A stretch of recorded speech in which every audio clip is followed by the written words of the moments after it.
فرعون دنیا کا سب سے ظالم بادشاہ، قرآن کی روشنی مکمل داستان۔ بسم الله الرحمن الرحيم. الحمد لله رب العالمين، والصلاة والسلام على سيدنا محمد صلى الله عليه وسلم وعلى آله وأصحابه أجمعين. تاریخی انسانیت میں بہتون سے بعدی شاہ گزرا، مگر ایک ایسا حکمران بھی آیا جس نے اپنی طاقت، دولت اور غرور کے نشے میں خود کو خدا قرار دے دیا۔ اس نے بے شمار انسانوں پر ظلم کیا، معصوم بچوں کو قتل کروایا، اللہ کے نبیوں کی دعوت کو جھٹلایا، اور آخر کار ایسا انجام پایا جو قیامت تک پوری انسانیت کے لیے عبرت بن گیا۔ جہاں ہم بات کر رہے ہیں فرعون کی، جس کا ذکر قرآن مجید میں متعدد مقامات پر آیا ہے۔ فرعون صرف ایک شخص کا نام نہیں تھا، بلکہ مصر کے بادشاہوں کے لیے استعمال ہونے والا ایک لقب تھا۔ لیکن قرآن میں جو سا فرعون کا ذکر ہے وہ وہی ظالم حکمران تھا جس کا مقابلہ اللہ تعالی نے اپنے جلیل القدر نبی حضرت موسیٰ علیہ السلام کے ذریعے کیا۔ ہزاروں سال پہلے ریائے نیل کے ویلن ابد مصر دنیا کی عظیم تہذیبوں میں شمار ہوتا تھا۔ یہاں بلند و بالا عمارتیں، وسیع محلات، طاقتور فوجیں اور ایک مضبوط حکومت قائمت تھی۔ لوگ اپنے بادشاہ کو صرف حکمران ہی نہیں بلکہ ایک مقدس ہستی بھی سمجھتے تھے۔ گزرنے کے ساتھ فرعون کا غرور بڑھتا گیا، وہ اپنی طاقت اور اتنا مغرور ہوا کہ اس نے اعلان کر دیا کہ وہی سب سے بڑا رب ہے۔ قرآن کریم میں اللہ تعالی فرعون کے استکبار کا ذکر کرتے ہوئے فرماتے ہیں کہ اس نے اپنی قوم سے کہا، میں تمہارا سب سے بڑا رب ہوں۔ یہ صرف ایک جملہ نہیں تھا بلکہ اللہ کے خلاف کھلی بغاوت تھی، مگر افسوس اس کی قوم کے بہت سے لوگ اس کے دھوکے میں آ گئے اور اس کی اطاعت کرنے لگے۔ اس زمانے میں مصر میں بنی اسرائیل آباد تھے۔ وہ حضرت یعقوب علیہ السلام کی اولاد تھے اور برسوں سے فرعون کے ظلم کا شکار تھے۔ انہیں سخت مشقت والے کاموں پر لگایا جاتا، ان کے ساتھ غلاموں جیسا سلوک کیا جاتا اور انہیں ہر طرح سے کمزور رکھنے کی کوشش کی جاتی۔ روایات کے مطابق ایک دن فرعون نے ایک خوفناک خواب دیکھا۔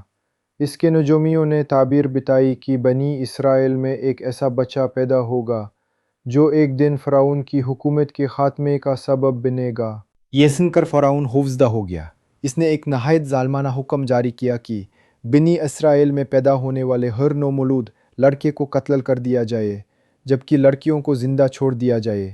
سوچئے، ایک ایسا معاشرہ جہاں ہر گھر میں خوف ہو، ہر ماں اپنے بچے کی جان کے لیے پریشان ہو اور ہر باپ بے ضیطے سے ظلم دیکھ رہا ہو۔ لیکن انسان چاہے کتنی تدبیریں کر لے، اللہ تعالی کی تقدیر کے سامنے کسی کی طاقت نہیں چلتی۔ فرعون جس بچے سے ڈر رہا تھا، اسی بچے کی پرورش اللہ تعالی نے فرعون کے اپنے محل میں کروانی تھی۔ یہیں سے حضرت موسی علیہ السلام کی عظیم داستان کا اصلہ ہوتا ہے، اور یہی وہ لمحہ ہے جہاں اللہ کی قدرت اور فرعون کی بے سیاوی آہستہ آہستہ دنیا کے سامنے ظاہر ہونا شروع ہوتی ہے۔ آنے والے حصوں میں ہم جانیں گے کہ حضرت موسیٰ علیہ السلام کی ولادت کیسے ہوئی، ان کی والدہ کو اللہ تعالی نے کیا وحی فرمائی، وہ کس طرح دریائے نیل میں صندوق کے ذریعے سفر کرتے ہوئے فرعون کے محل تک پہنچے، اور کس طرح اللہ تعالی نے اپنے دشمن کے گھر ہی میں اپنے نبی کی حفاظت کا انتظام فرمایا۔ یہ واقعہ صرف تاریخ نہیں بلکہ ایمان، توکل اور اللہ کی قدرت کا ایسا سبق ہے جو آج بھی ہر مسلمان کی دل کو مضبوط کرتا ہے۔ دیکھیے اگلے حصے میں حضرت موسیٰ علیہ السلام کی ولادت، صندوق کا معجزہ اور فرعون کے محل تک پہنچنے کی حیرت انگیز داستان۔ حضرت موسیٰ کی ولادت اور فرعون کے محل تک کا سفر۔ فرعون کے ظلم کا دور اپنے عروج پر تھا۔ بنی اسرائیل کے ہر گھر میں خوف کی فودن تھی۔ سپاہی گلی گلی گھومتے اور نومولود لڑکوں کو تلاش کرتے تاکہ انہیں قتل کر دیا جائے۔ ماؤں کی آہیں، بچوں کی چیخیں اور بے بس باپوں کی خاموشی اس دور کی تلخ و حقیقت بن چکی تھی۔ اسی زمانے میں اللہ تعالی نے اپنے برگزیدہ نبی حضرت موسیٰ علیہ السلام